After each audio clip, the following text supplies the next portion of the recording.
इसके बाद 22वां क्वेश्चन देख लेते हैं। इसमें दिया गया है प्रकाश विद्युत उत्सर्जन संबंधी आइंस्टाइन के समीकरण 1/2 mv² बराबर H new minus H mu zero की स्थापना कीजिए।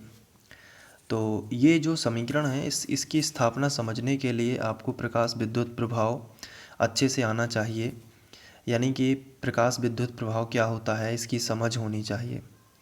तो इसको हम पहले भी पढ़ चुके हैं। प्रकाश विद्युत प्रभाव हमारा अलग ही एक टॉपिक था, लेकिन आज जो हम बात करने वाले हैं कि उसका जो है उसकी हेल्प लेकर हम आइंस्टाइन का जो समीकरण ये वाला है इसको प्रूफ करेंगे कि ये कहाँ से आया। ठीक है, तो आइए थोड़ा सा देख लेते हैं। प्रकाश विद्युत प्रभाव जो है, जैसे कोई धातु का टुकड़ा है। अब धातु के टुकड़े में यदि कोई आपतित प्रकाश यहाँ से यानी टकराता है तो इसकी जो ऊर्जा होती है, फोटोन की ऊर्जा, वो होती है एच न्यू। ठीक है, तो ये एच न्यू जो है इसकी ऊर्जा होती है, लेकिन ये ऊर्जा दो प्रकार से व्यय होती है। इसका काम होता है, जैसे कोई जब प्रकाश होता है किसी धातु सतह से टकराता है तो उससे इलेक्ट्रॉन उत्सर्जित होते हैं। क्या होते हैं? इलेक्ट्रॉन निकलने लगते हैं। हम ऐसे भी बोल सकते हैं कि जब किसी धातु सतह पर कोई दृश्य प्रकाश आपतित होता है तो उससे इलेक्ट्रॉन उत्सर्जित होने लगते हैं। इस घटना को प्रकाश विद्युत प्रभाव कहते हैं, ये हमने पढ़ा हुआ है। लेकिन ये इतनी आसानी से नहीं होता, ये दो प्रकार से होता है। जैसे ही ये प्रकाश आएगा एच न्यू, तो सबसे पहले ये अंदर का, मान लीजिए यहाँ पे इलेक्ट्रॉन फंसा हुआ है, तो इसको पहले निकाल के सतह तक लाएगा। तो यहाँ से ये जो इलेक्ट्रॉन है यहाँ से यहाँ तक आएगा, तो इस प्रकाश को कुछ कार्य करना पड़ता है। तो ये जो इलेक्ट्रॉन है फिर यहाँ से यहाँ तक आता है, तो इसे बोलते हैं कार्यफलन, और इसे हम फाई से प्रदर्शित करते हैं। तो यहाँ तक आ जाएगा इलेक्ट्रॉन। तो जो प्रकाश की जो ऊर्जा होती है एच न्यू, उसका कुछ हिस्सा तो यहाँ पे व्यय हो गया इस अंदर के इलेक्ट्रॉन को सतह तक लाने में। इसके बाद जो कुछ हिस्सा बचा हुआ है वो इस इलेक्ट्रॉन को गति प्रदान करता है, यानी कि गतिज ऊर्जा में व्यय होता है, यानी 1/2 mv² में व्यय हो जाता है। गतिज ऊर्जा 1/2 ही होती है ना, 1/2 mv²। तो हम ये कह सकते हैं कि जो प्रकाश था, प्रकाश की जो ऊर्जा एच न्यू थी, वो प्रकाश विद्युत प्रभाव में दो प्रकार से व्यय हो जाती है। पहली तो होती है कार्यफलन में और दूसरी होती है गतिज ऊर्जा में। फिर जाके प्रकाश विद्युत प्रभाव जो है उसकी घटना हो पाती है। यानी कि किसी धातु से जो इलेक्ट्रॉन का उत्सर्जन होता है वो दो चरणों में होता है। पहले धातु के अंदर का इलेक्ट्रॉन निकाल के सतह तक लाया जाता है, फिर उस इलेक्ट्रॉन को गतिज ऊर्जा दी जाती है ताकि वह गति में आ सके।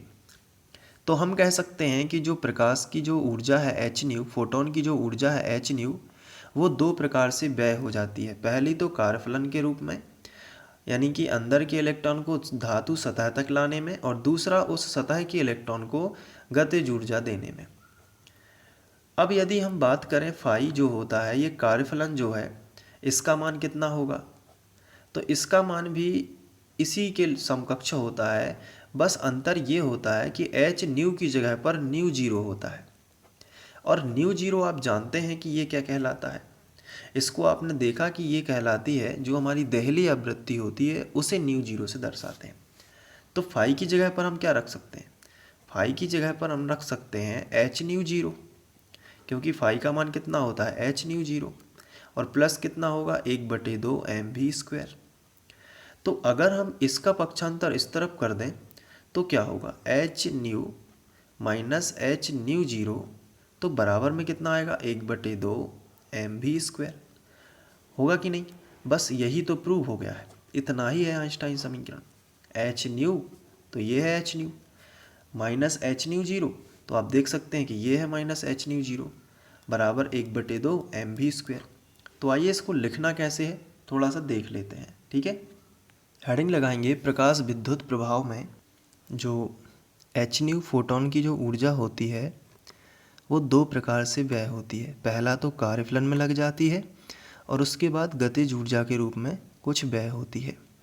ठीक है, लेकिन फाई का मान होता है उसको हम लिख लेते हैं।